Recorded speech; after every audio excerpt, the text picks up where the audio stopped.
Koro gini ogajore. Iwinjo. Mondo mi kweth ariyo kane rakre nyiso ni ne nitiere kweth ma samoro malingling mosewacho ni nitie kweth mang' ne bi. Koro wan bende wamanne gi kwethwa. To bedo obila no mi report ni nitiere malingling moro amora. To dibedo obila ne gi report ni gimoro amora nyalo timore. Mondo ne ga jogi koro kata mana kuro keke gidhiye. Mokwongo. To bende ne nitiere ikruok makare mar mondo mi koro obila ne ket arita kanyo keche machata alwora mobila nitiere. Mar mondo mi ng'ata kik bi to ng'ata moro mobiro mokoluwore gi okenge mane oketi timako tikawo ne okang' mar chik. Koro mane kama koro wachope. King'iyo Nyahururu ne waneno ka jariembo kata dereba mar gavana ma kaunti ma Murang'a nochiel kod wacho ni risasi mar raba maonge mach. Omino ka obila ne report gi wacho ni ng'ama nochiel gi risasi nikech moro mar gine ni ok apane gi kawe gi pek ahinya. En mana mar gayo ng'ato. En mar gayo to en bende en mana gi midhiero mokelo. Koro kata bedo ni ok ochiele gi risasi mar mach to machielo mane ochiele go mar rabani nokelo ne hinyruok. Tiwacho niya risasi mar rabani ng'ama bedo ga kode en obila. Obila kene man gi risasi mar raba. To nyisi ni e seche mane midhiero ma kama timore kata tungni ma kama timore obila ne yudore kama tek nikech samoro kwan mar obila mantiere kanyo bende samoro ne nok. Samoro kata mano obila marito jotelo gi gimbe gin mano obila. Gimbe gin mano obila gimbe ginyama na bedo gi mar onego wapenja ne wang'e Charles Owino biro nyiso to mar rabani nyaka jorit ka bende bedo go. Yes. Koro obiro bedo kama tek ahinya. Magikone ibinjo koro bang'e to siasa wacho mani obila ochielo ng'ato gi magina obila timo kama kotemo wacho ni jo siasa gini yot mondo gisiem obila ting'eno obila gi gin mana jo Kenya kaka wan gin mana nyithindwa gin mana wetewa gin mana wuonewa jogi bende mana dhano. Ing'ata achiel samoro jo siasa bende kaka wasewacho kinde mokalo ng'ato yie kata loso kweth mang' ne monje en owuon. Mago bende nitie.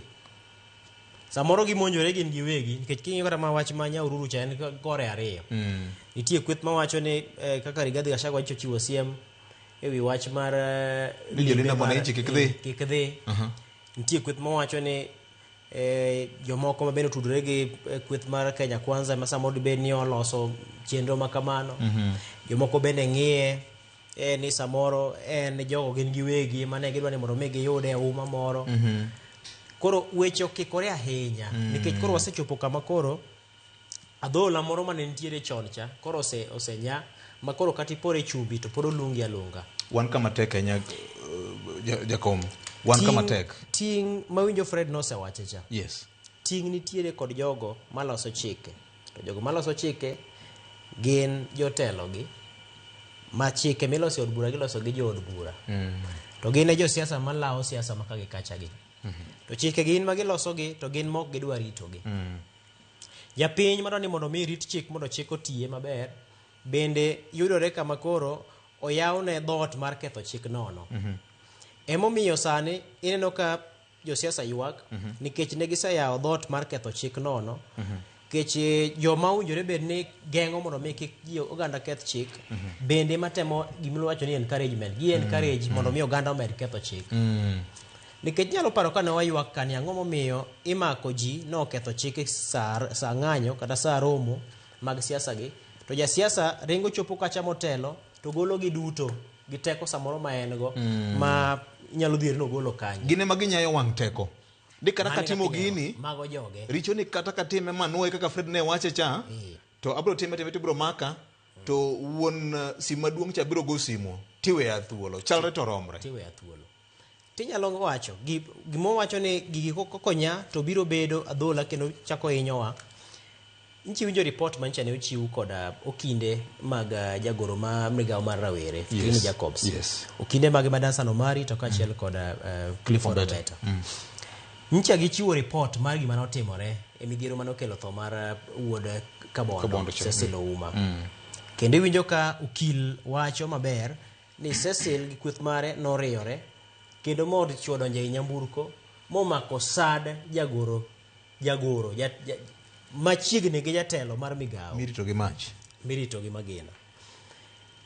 Kiwinjo gino nyisi ni to en ng'iyo mane osebedo e kinde rawere gi to kod jatelo ni minyalo mako satine mayot kamano.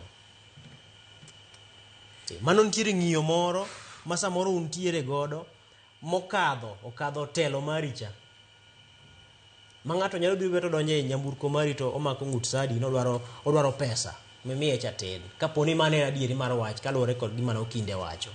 Ang'eyo ni en wach ma pod nitie dok wanyal losi ahinya to niche ne pod omak bura motegno ne achich mitudo godo to mak mana report mancha ni chiwo cha nyisi ni to en ng'iyo mane mabedo makoro kweth gi ong'iyo ni owinjore bed ni miyo siling samoro 50,000 to kawuono miyo 10 koro imako ng'ut sadi ka koro jatelo makamane minyalo mak ng'ut sadi ka koro man di bed ni ne en adieri to koro japinya ni masa moro okwa siling 200 to wacho no onge goni endo koro dhi thale thelo machalo nade nikech koko osebedo ni koro magi e joma koro nyaka jodago e kind oganda nyisi ni ka koro okang' ne giyudo kuom jotelo gi samoro jatelo loro simbe mopondo ang' no kawe ir ng'a ang' koro odog ir men gi chien kachacha omin bade gi thuon mondo miye manitie mondo go beno ng'iyo godo alot no amo dhi tim gi machielo kata okaw gwende gi moro usi e tok chik okaw dher gi moro usi e tok chik gigi duogo hinyo kaka oganda makaponi dhano koneno matut to wabro chopo kama koro watemo mana sab pinje moko mondo medwa obila mondo tem rito erokamano ahinya en ling mane en nikech jotelo